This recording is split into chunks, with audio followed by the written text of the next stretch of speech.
Hello and welcome to this special feature on Latte Firm. It's money, money, money. Arsenal seem to be breaking the bank this summer.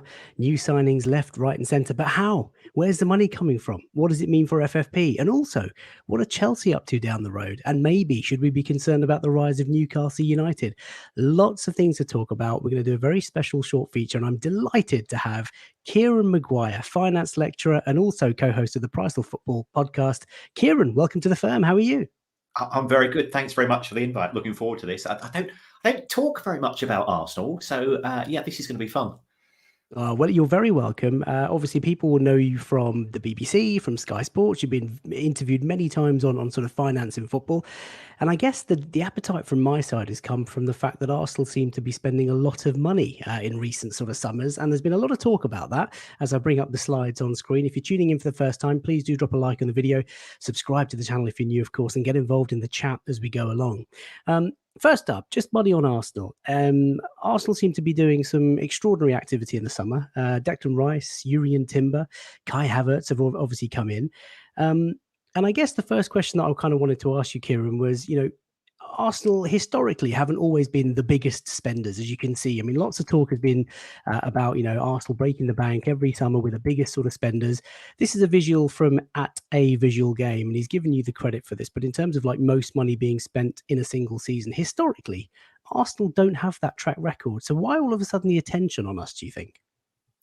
Well, I think if you do look at things historically, if we go back to the start of the Premier League, it was initially dominated by Manchester United and Arsenal. And if we take a look at these figures shown up here, these are inflation-adjusted spends to take into account the change in buying power in the Premier League over the 30 years of existence. Well, it's dominated by Chelsea and Manchester City. And the reason for that is that Arsenal were already there. They're already at the top of the table. And in order for Chelsea to be a disruptor, in order for Chelsea to be competitive, they had to go from 0 to 60 overnight. So therefore, with Abramovich's money, that was the approach that they took. We had a subsequent replication of that when Sheikh Mansour came into the Etihad himself, in the sense that Manchester City, I can certainly remember City being relegated, being in the third tier of football, and therefore they had to do far more catching up. Whereas Arsenal have always been there or thereabouts, so their spending on a year-by-year basis has sort of been topping things up rather than needing a huge big splurge. And that's why we don't see Arsenal, I think, on this table. They've been sort of steady eddies for the vast majority of the time in the Premier League.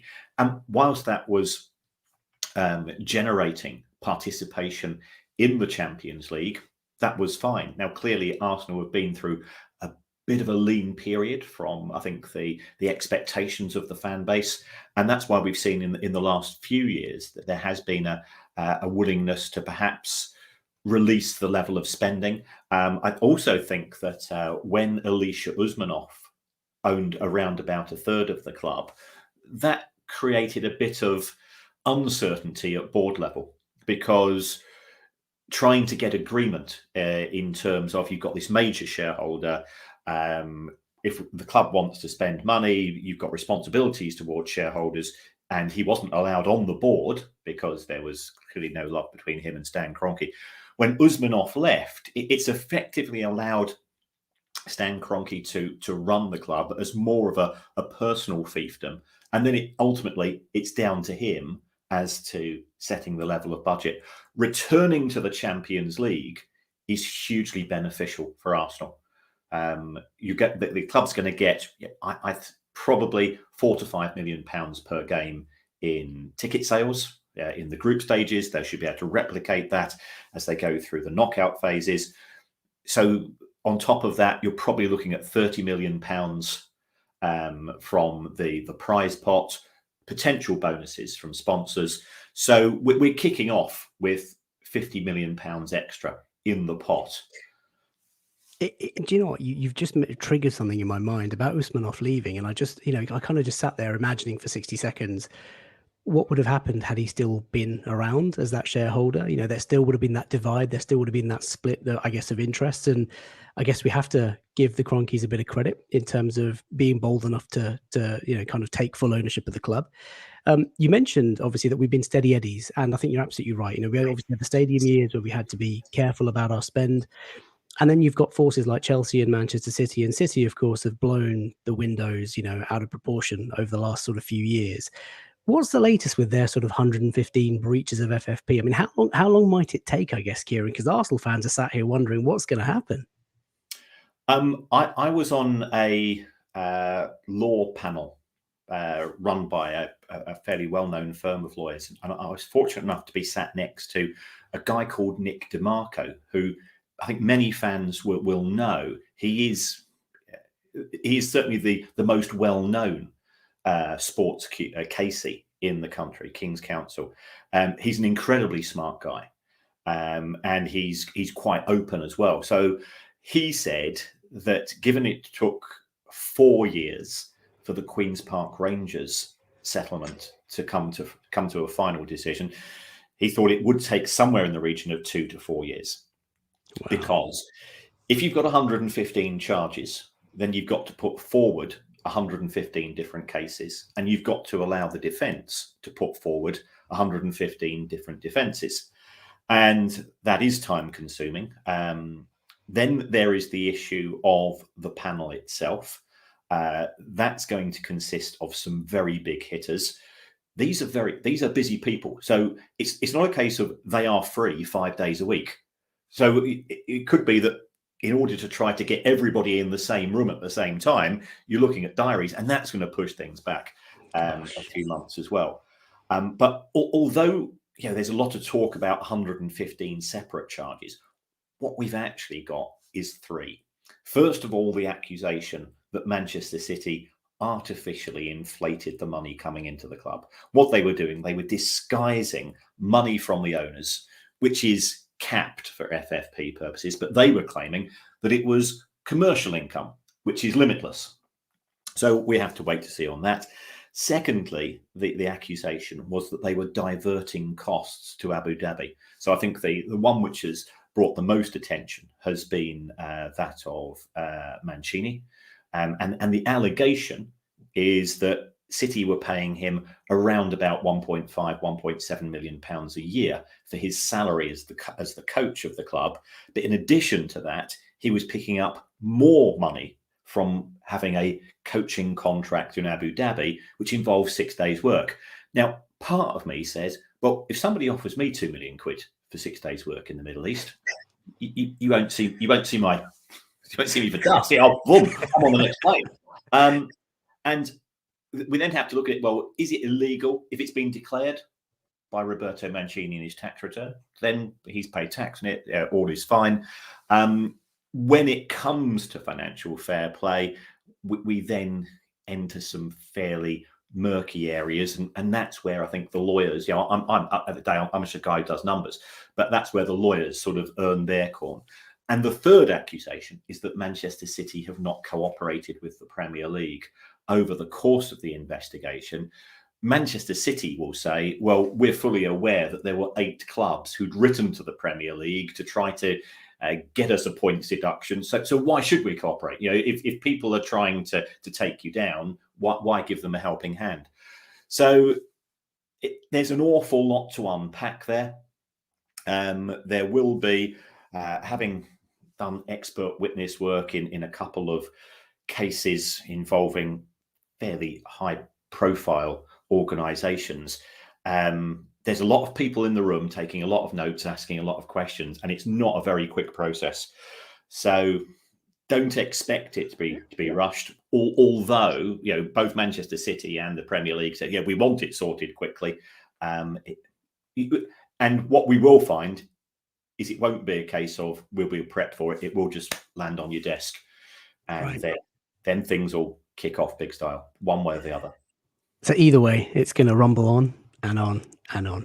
If we focus back to Arsenal, I guess the talking point of this summer is that Arsenal are going to buy big. And if we look at pre-tax losses of just over 225 million pounds over the last 3 year sort of rolling period, but yet here Arsenal are dusting off their checkbook. Declan Rice, 105 million pounds. Kai Havertz, 65 million pounds. Yuri and Timber, 37, 38 million pounds, all set to join in the coming days, and maybe one or two more. And I guess, you mentioned about Champions League, that revenue is going to be welcome. I think Premier League TV money's also sort of, gone up. But you did an interview recently on Sky Sports about the clear out, the wage structure. I mean, how are Arsenal sort of affording this, Kieran? What are your thoughts on that? Well, if we take a look at Arsenal as a club, there's two issues to focus on. There's the money coming in and there's the money being spent. And what we have seen at Arsenal is over the course of the last 5 to 6 years, everybody else's wages in the big six. Now, I know that doesn't, especially as an Arsenal fan, because you think, hold on, 5 of those big six have won trophies. I know one of them hasn't though. I can't remember which one though. But I know Arsenal fans don't like the idea of Spurs being in that big group, but they've sort of attached themselves. Now, Arsenal's wages have flatlined. So we have seen Liverpool, Chelsea, Manchester United and Manchester City, their wages have increased from year to year. And therefore, what we have at present is that we've got Manchester United on 384 million. We've got Manchester City on 360. We've got Liverpool on 364. We've got Chelsea on 340. Arsenal used to be second or third highest wage players. Arsenal's wage bill is now 220 million pounds, and it's stayed that for about the last 5 or 6 years. So they are 140 to 150 million pounds behind. Now, part of the reason for that is that they've not been qualifying for the Champions League, and therefore, players have contracts which have bonuses kick in. Well, those bonuses aren't being paid out. But even so, Arsenal have fallen substantially behind. So that's actually given them, to a certain extent, a bit of wiggle room to recruit players and pay them competitive wages. With regards to those 3 players that you're highlighting there, we've got a total cost of 210 million pounds. The way that we account for players is via this process called amortization. And what you do is that you take the player, you take the contract, and UEFA have just brought in rules to stop clubs spreading the cost over 8 or 9 years, because Chelsea applied that trick in January. But even if you've got 210 million pounds, you divide that by 5, it's 42 million pounds a year. Well, Arsenal are making 50 million pounds a year from the Champions League. So that's being covered. Yes, they've got wages as well, but I'd expect Arsenal's other revenues to go up. And also, if Arsenal do make progress in the Champions League, you get thick end of €3 million for every win in the group stage. You get 900,000 euro for every draw. Once you get into the knockout phase, you pick up bonuses. So I don't see it as being a problem. And yes, we've got these pre-tax losses of 226 million pounds. But remember, one of the years in question was a COVID year, and what both UEFA and the Premier League have said, you can make adjustments for COVID. So Arsenal would normally make somewhere in the region, even when they're not qualifying for the Champions League, they're making somewhere in the region of 95 to 100 million pounds a year from ticket sales.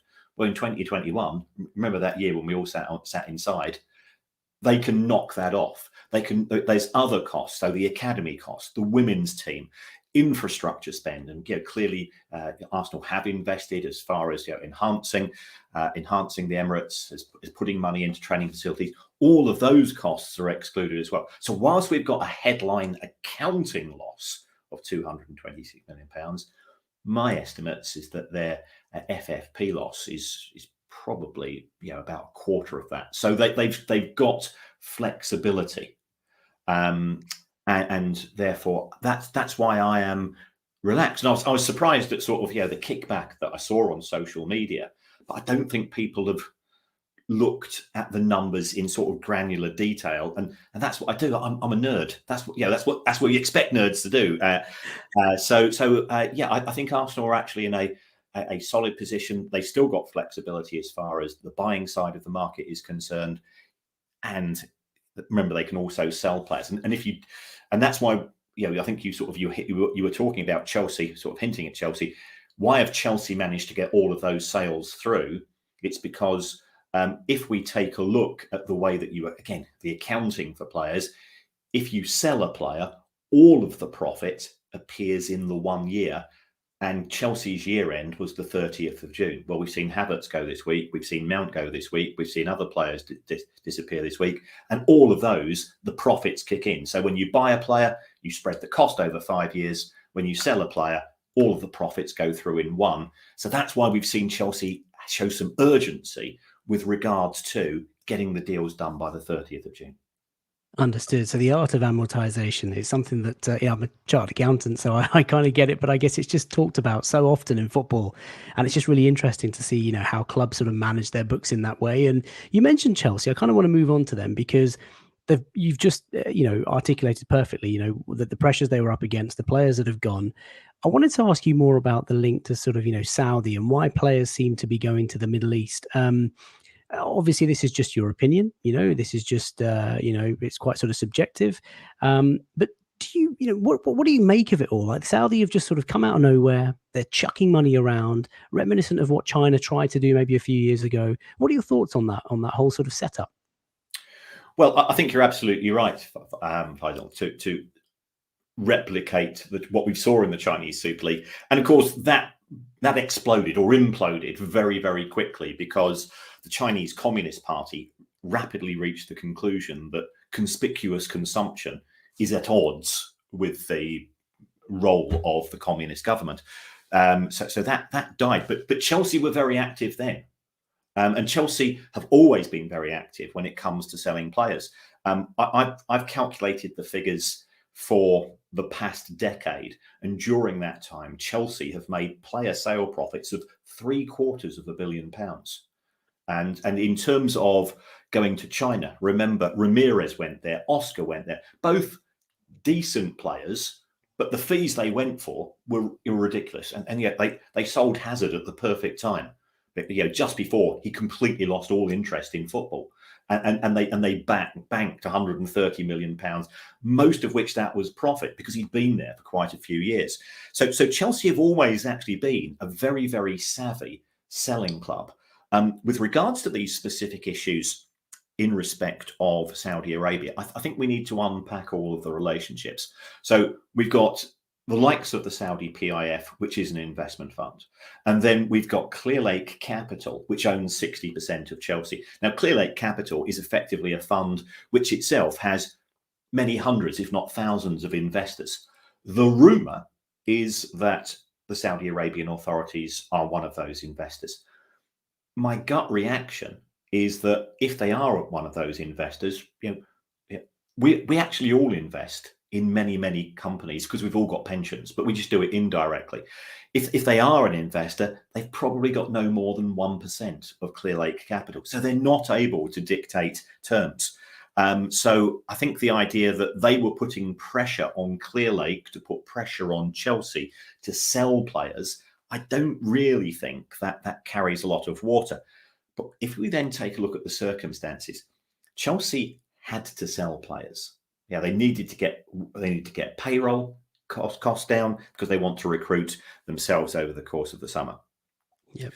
The players knew that the squad was bloated, and a fair number of them were not going to be in the 25 at the start of the season. So the players were willing to move, and when you're moving on as a player, I think there are two considerations. A, can I enhance my career? Will it give me access to the Champions League? And players will make that as an individual decision as to how important that is. Point B, how good is it for me in terms of money? And the thing about Chelsea is that Chelsea have been, top 2 or 3 as far as the wage bills are concerned in recent years. Therefore, the average wage, probably 150, 160 grand a week. Who else is going to pay that for some of the players that have gone? Koulibaly didn't work out. He didn't have a good 12 months. So Saudi Arabia will. So the opportunities to go elsewhere in the Premier League aren't going to be there because nobody else is going to match the wages. Nobody's going to match the wages in Europe. We've got this new institution, the Saudi Pro League. What does it want to do? is it wants to raise profile. The ambition is to be a top 10 domestic league in the world by the end of this decade. How do you achieve that? Well, you get interest. How do you get interest? By signing players. Chelsea have got players to sell by the 30th of June. Saudi Arabia has got unlimited amounts of money because there's no financial fair play to have to deal with. And you've got players who are at points in their career where they've got one probably decent contract left, and Saudi Arabia is offering you. So you put those three factors together, and actually it's the sensible thing to do. I think the other part of the accusation is Todd Boehly has been seen flying to Riyadh. So people go tap, tap, nose, nose, fake moon landings, COVID cover up, and Todd Boehly in with the Saudis. It's very, very tenuous in terms of evidence to link everything up and say that there are forces taking place allowing Chelsea to comply with financial fair play and using Saudi as a get-out clause. It's just been a marriage of convenience for everybody. Convenience is such a great word, Kieran, because as a football fan, it's so suspect that all of a sudden Saudi are interested in these players that no one in their right mind would touch. Koulibaly, Edouard Mendy, Ziyech, Kante, for the money that they are spending on these players, it just seems so convenient. So I really appreciate that, but I don't want to get anybody into any trouble. Just in terms of sticking with Saudi, Newcastle United are on the rise. And as you can see on screen, they've got the link also with Saudi. Should we be wary of this? Should Arsenal see Newcastle as a threat? Because, look, they had a really good year last year. Eddie Howe deserves a lot of credit. They are now in the Champions League, and they look like they're sort of dusting off their checkbook as well. So what are your thoughts on Newcastle United's future over the next few years? Well, I think as an Arsenal fan, you're fully aware that 6 into 4 doesn't go when it comes to Champions League places. 7 into 4 is even worse. So it is a threat in terms of that there is increased competition.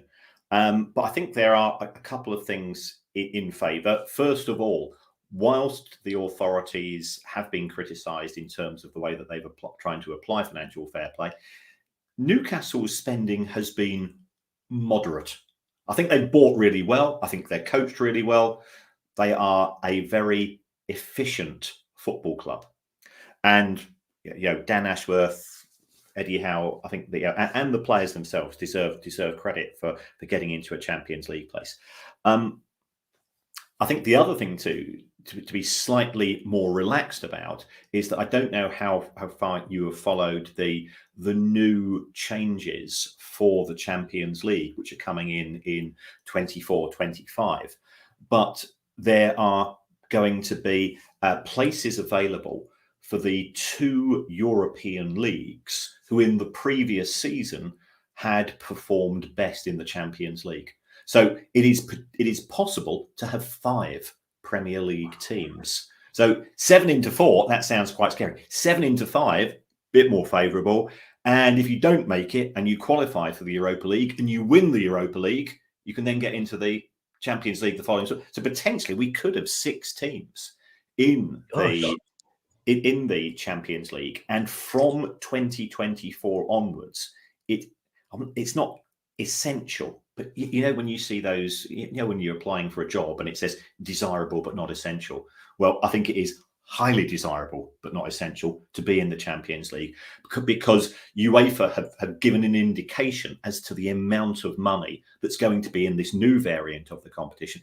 Initially, you're only going to have 4 home games in the group stages, but if that proves to be popular under the way that the scheme works, that can be expanded very easily. So we, and what we will see is clubs potentially earning 25, 30, 40% of their total income could be coming from a Champions League run, because you could end up having 12 group games, home and away. So you end up with 6 home, 6 and away. Then you've got another potential 6 knockout games and a final. So you've got 19 games in the Champions League, all of which, and this is no, I'm a Brighton fan. When Arsenal were playing Brighton, the reaction of Arsenal fans is, "Oh, it's Brighton." But and I get that. We're not Chelsea. we're not Liverpool, we're not Manchester City, there's no rivalry, we're a small club. I absolutely get that. In the Champions League, it's the opportunity, first of all, to sell tickets on an individual ticket basis. And I know you'll point out to me, Arsenal's season tickets are ridiculously expensive. But if they were to sell individual tickets, they'd make a lot more money. So there's the opportunity to make more money from match day. There's the opportunity because you get sponsor bonuses, and there's the enhanced TV money as well. And that is why Champions League from 2024 onwards is pretty crucial. Newcastle potentially disruptor to any of the existing elite. And I think we've got to be realistic. The chances are that they're not going to go away. So, there are going to be 7 teams potentially competing. Where that leaves Arsenal, because they are behind the other clubs in terms of wage bill. I'd expect that wage bill to increase. Spurs' wage bill has come up, and it's now sort of neck and neck with Arsenal, and they were a long way behind. I think they're under a lot of pressure as well. I appreciate you don't like talking about Spurs on an Arsenal show, so I'll shut up about it. But it's going to be from a financial point of view, it's going to be intriguing to watch, because the clubs will be incentivized, and that's Newcastle and Manchester City and Manchester United and Arsenal and all of those clubs. They will be incentivized to spend lots of money, because if you're not in that 5 or 4, and I think it will be 5 practically every season, I can't see who's going to outperform the Premier League. Quite. So I think it is going to be 5. If you're not in the Prem, if you're not in the Champions League, the way that the money is allocated by UEFA is presently, for every £1 you make in the Europa League, you make around about 3.5 in the Champions League. I expect that ratio to increase. And of course, the numbers overall are going to be increased. So that increases on a percentage basis, and they'll increase on an absolute basis. Gosh, so the direction of travel for spend is one way, basically.